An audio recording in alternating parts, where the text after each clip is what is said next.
So Hunter Biden was caught in another gigantic scandal here. Now, I want to be clear. The reason why this is a scandal has nothing to do with Hunter's dick, has nothing to do with his relationships, has nothing to do with his addiction. This is purely corruption related.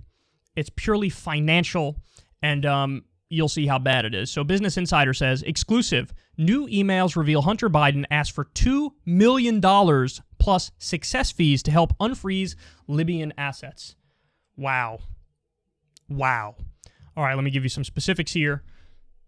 Two previously unpublished emails sent by business contacts of Hunter Biden indicate that the president's son requested an annual retainer of $2 million to help recover billions in Libyan assets frozen by the Obama administration. The emails obtained by Insider during reporting on an unrelated matter are not connected to the controversial emails from Hunter Biden's laptop, which his supporters have claimed were distributed as a part of a disinformation campaign. By the way, that's now been proven incorrect. That's not true that there was some sort of Russian disinformation campaign or hacking. And while it appears from the new emails that the Libya deal was never consummated, the documents offer a window into the mechanics of Beltway influence peddling and the stock that was put in Biden's political connections, particularly his relationship with his father, who was vice president at the time. The first email, dated January 28, 2015, was sent from Sam Jahari, a Democratic donor with businesses in the Persian Gulf who was helping spearhead the Libya project. It was addressed to Sheikh Mohammed al-Rabani, another Obama campaign donor, involved in the proposal. In the email, Jahari is frank about what Biden would bring to the table and what he says Biden wanted in return. All right, let me give you more. Per phone conversation, I met with his number 2 son.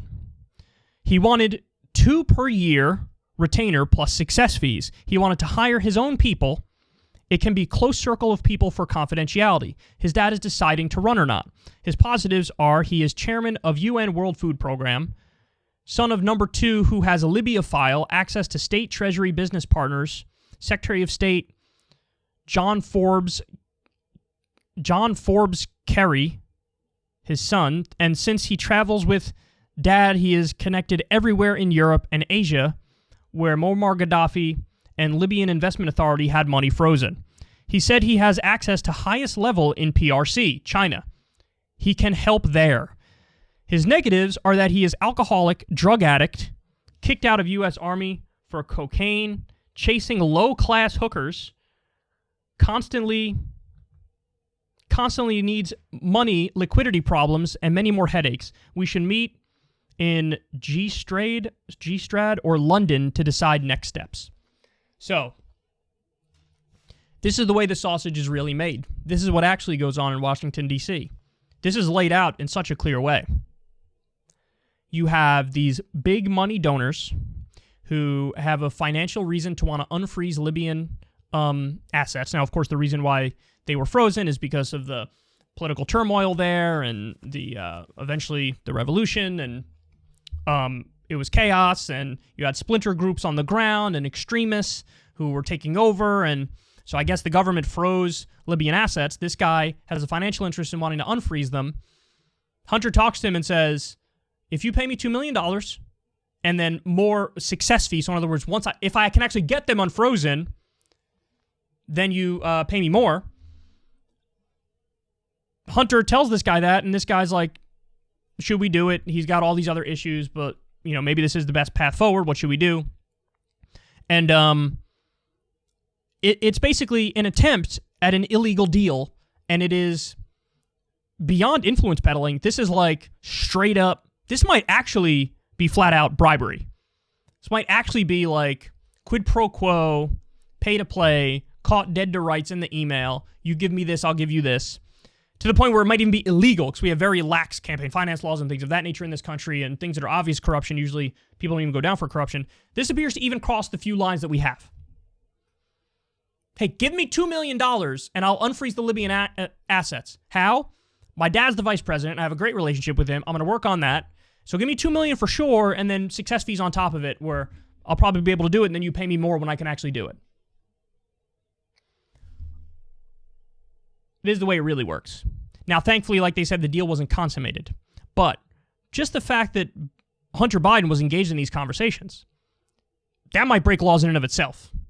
And of course, this reminds me of the other conversation we were having recently where Hunter Biden is selling, his art, his paintings for like $50K or $500K, making all this money for his art. And even Obama's ethics advisor was like, this is crazy because this is obviously going to be used to gain more influence as well.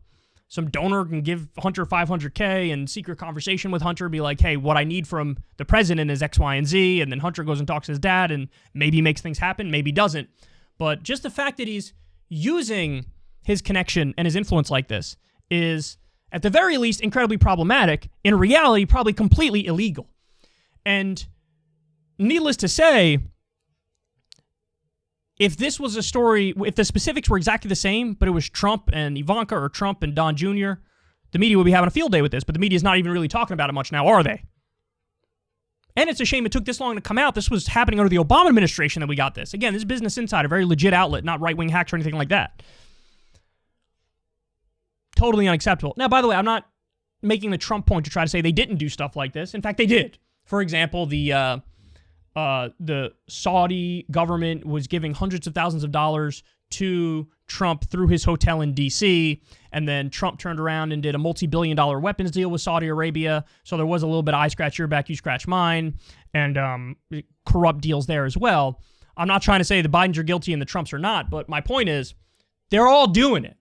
Whether it was under Obama, now under Joe Biden, whether it was the Clinton Foundation with Hillary Clinton and her family and the stuff that they were doing when she was Secretary of State, the Trumps, I mean, it's disgusting.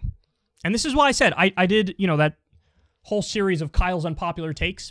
And one of my takes, which is like probably the most popular of my unpopular takes, would be I honestly believe that corruption should be punished more like it's murder or manslaughter or assault or rape, things of that nature, because it really ultimately ends up destroying the fabric of a nation because you don't have public officials doing what's best for the public.